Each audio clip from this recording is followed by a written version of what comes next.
Hello friends, आप सभी का बीएड कोर्स के मिशन वन वे चैनल में स्वागत है।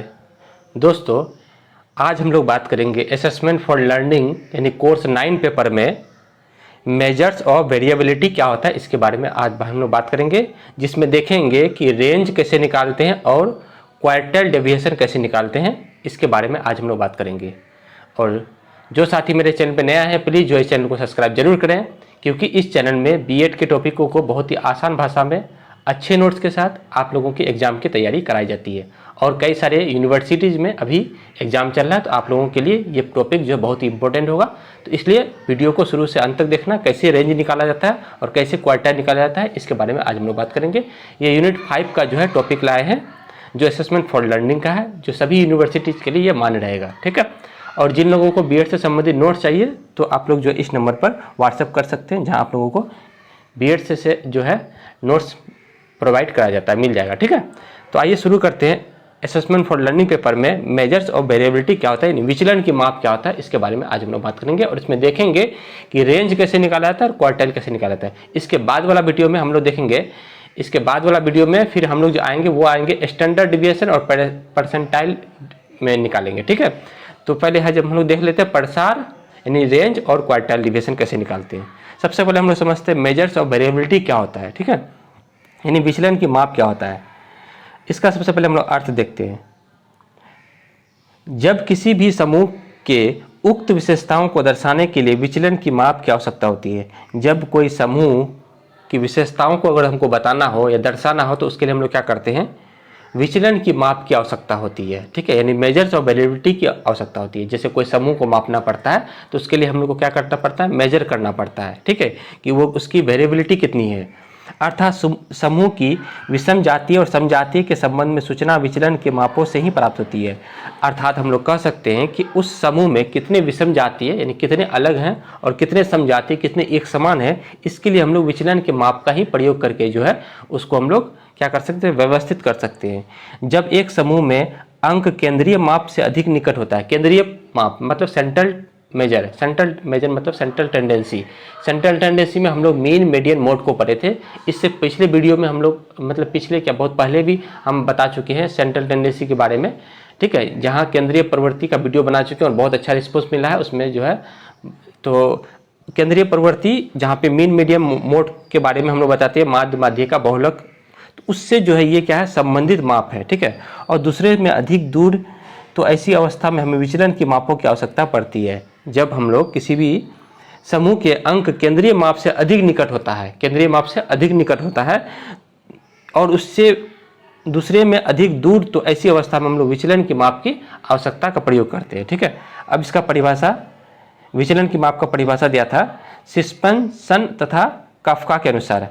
ठीक है, ये दो मनोवैज्ञानिक है, सिस्पेंसन और कफका के अनुसार अंकों के फैलावों का मापन हमें दो आंकिक श्रृंखलाओं में अंकों के विचलन की तुलना करने में सहायक होता है। अंकों का जो फैलाव होता है का मापन हमें दो आंकिक श्रृंखलाओं में अंकों के विचलन की तुलना करने में ये सहायक होता है। कौन, विचलन के माप। ठीक है। अब हम लोग देखेंगे कि रेंज कैसे निकाला जाता है। सबसे पहला हम लोग विचलन के माप में देखेंगे, एक नंबर में क्या देखेंगे, रेंज यानी कि प्रसार, जिसको हिंदी में बोलते हैं। ठीक है। अब देखिए, सबसे पहले हम लोग रेंज का अर्थ देखते हैं। रेंज मतलब क्या होता है, प्रसार का मान उच्चतम और निम्नतम अंकों के बीच की दूरी का प्रसार कहते हैं। देखिए, कोई भी हम लोग रेंज निकालते हैं तो कोई भी डाटा दिया होता है जिसमें उसमें अधिकतम जो अंक होता है उसको हम लोग उच्चतम मान कहते हैं, उच्चतम अंक कहते हैं।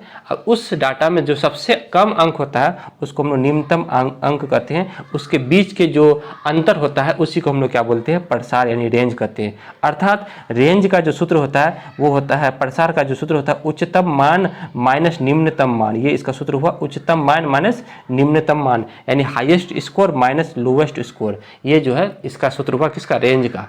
रेंज जब भी निकालना हो तो हाईएस्ट मान से लोवेस्ट मान को अगर घटा देंगे तो हम लोग रेंज निकाल देंगे। एक एग्जांपल के तौर पर समझाते हैं। मान लीजिए इस तरह का डाटा है, जैसे एक डाटा है 8 है, 6 है, ठीक है, 13 है, फिर उसके बाद 15 है, 15 है, उसके बाद फिर जो है 20 है। तो इसमें अगर हमको इसका रेंज निकालना पड़े तो सबसे हाईएस्ट जो हो गया वो 20 हो गया, यानी उच्चतम मान हो गया, और निम्नतम मान कितना हो गया, 6 हो गया। यानी 20 में से अगर 6 को घटा देंगे तो कितना हो जाएगा, 14 हो जाएगा। 14 जो हो जाएगा वो इसका क्या हो जाएगा, यानी रेंज निकल जाएगा। समझ में रेंज निकालने का तरीका, ये सीटेट में भी पूछता है, तो सीटेट में भी आप लोगों का काम आ जाएगा। ठीक है, कि रेंज कैसे निकाला जाता है, उच्चतम अंक से निम्नतम अंक को घटा देंगे कोई भी डाटा से, तो वहाँ पे जो है रेंज निकल जाएगा। ठीक, आगे हम लोग बढ़ते हैं। ये माप सबसे सरल और सामान्य माप होती है। ये जो रेंज वाले माप है सबसे सरल और सामान्य माप है। इसका उपयोग तब किया जाता है जब हमें विचलन का सामान्य अनुमानिक यानी रफ मान जल्दी ज्ञात करनी होती है। जब हमें किसी भी डाटा का अगर जल्दी से माप मेजर निकालना पड़ता हो तो उस स्थिति में हम लोग रेंज का प्रयोग करते हैं। इसकी विश्वसनीयता कम होती है। ये रेंज की जो विश्वसनीयता होती है, विश्वसनीयता यानी कि जो इसका वैलिडिटी जो होती है, विश्वसनीयता जो होती है वो क्या होती है, कम होती है। ठीक है, तो हम लोग यहाँ पे देखें कि विचलन के माप में सबसे पहला देखिए प्रसार यानी कि रेंज के बारे में। एक एग्जांपल के तौर पे हम लोग इसको समझते हैं। मान लीजिए हमने निम्नलिखित अंकों का प्रसार ज्ञात करना है। ये जो है एक डाटा दिया हुआ है, एक प्रसार दिया हुआ है। ठीक है, यानी कि 12, 121, 195, 90, 88, 80, 75, 71, 79, 67, 68, 60, 59, ये आपका जो है अंक दिया हुआ है। अब हमको इसका रेंज निकालना है, तो सबसे पहले हम लोग उच्चतम मान निकालेंगे। तो उच्चतम मान कितना हो गया, 121। ठीक है, उच्चतम मान कितना हो गया, 121, क्योंकि इसमें सबसे अधिक जो है 121 है। निम्नतम मान कितना हो गया, निम्नतम मान का अगर पता करना है तो निम्नतम मान दिखेंगे, तो निम्नतम मान हो गया यहाँ 59। ठीक है, तो 59 जो है वो सबसे कम हो गया। ठीक है, तो हाईएस्ट स्कोर और लोएस्ट स्कोर का पता चल गया। अब हम लोग को निकालना है रेंज। तो रेंज का जो सूत्र होता है वो होता है highest score minus lowest score. तो हाईएस्ट स्कोर गया 129 और लोएस्ट स्कोर हो गया 59, तो दोनों को घटा देंगे तो 62 जो होगा वो उसका क्या हो जाएगा, रेंज निकल जाएगा। तो उम्मीद करते हैं आप लोगों को रेंज समझ में आ गया। ठीक है, नेक्स्ट हम लोग माप देखेंगे क्वार्टाइल डेविएशन। नेक्स्ट हम लोग कौन सा माप देखेंगे, दूसरा नंबर क्वार्टाइल डेविएशन, जिसको हम लोग चतुर्थांश विचलन कहते हैं। ठीक है, ये क्या होता है इसको हम लोग समझते हैं। जिस प्रकार रेंज निकालते हैं उसी तरह हम लोग क्वार्टाइल डेविएशन भी निकालेंगे।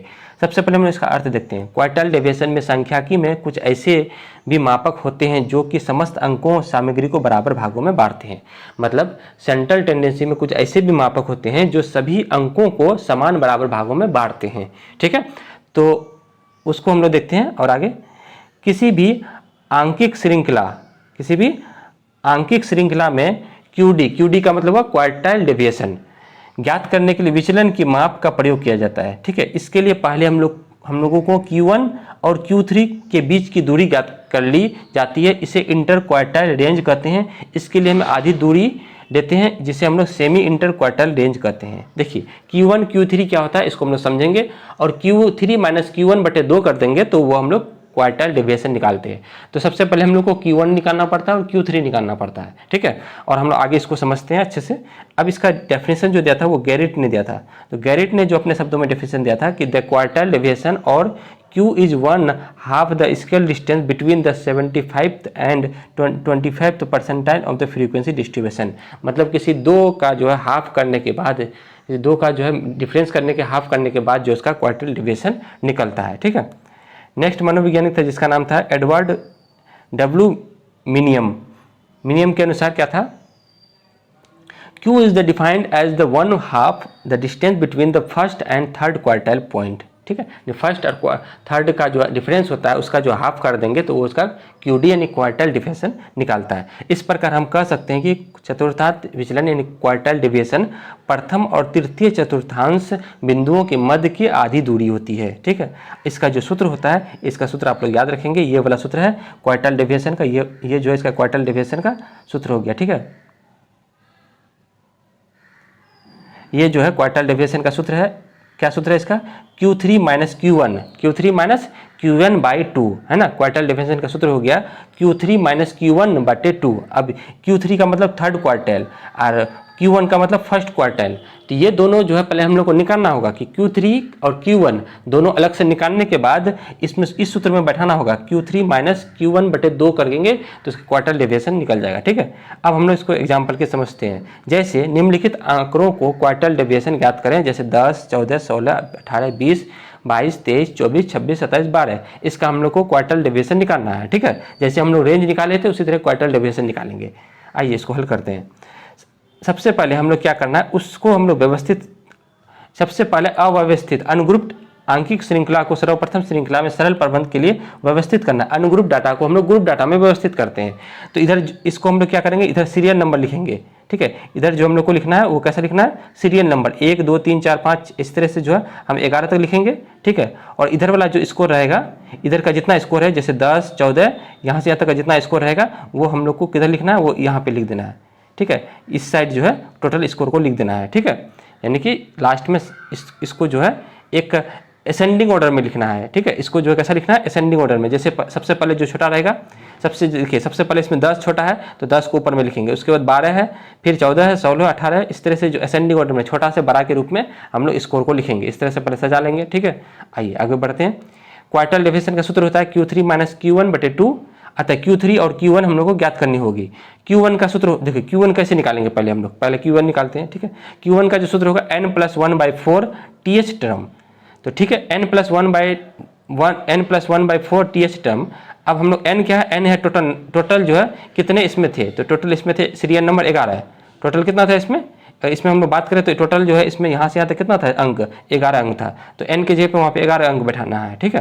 तो 11 बैठा दिए, तो देखिए यहाँ पे 11 + 1 12 12/4 थर्ड टर्म। तो थर्ड टर्म यहाँ पे कौन है, देखिए थर्ड टर्म पे यहाँ पे है 14, थर्ड टर्म पे यहाँ पे स्कोर कितना है 14 है, याद रखना, ठीक है। थर्ड टर्म का निकल यानी Q1 निकल गया मेरा।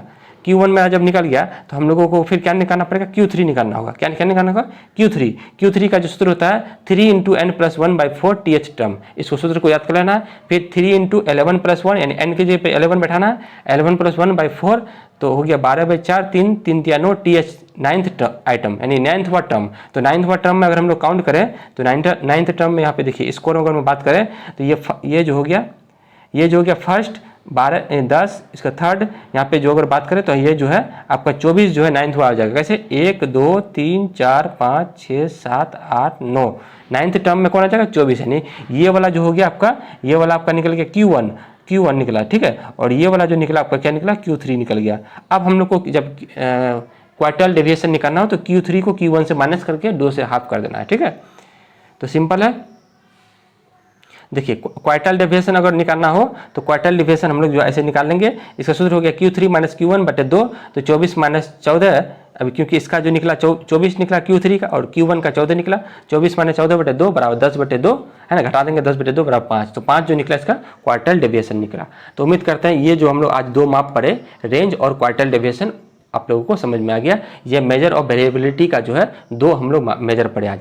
नेक्स्ट वीडियो में हम लोग देखेंगे स्टैंडर्ड डेविएशन, मानक विचलन और परसेंटाइल, ये दोनों के ऊपर हम लोग नेक्स्ट वीडियो पे देखेंगे। ठीक है दोस्तों, फिर हम लोग नए वीडियो में नए टॉपिक के साथ मिलते हैं, तब तक के लिए धन्यवाद।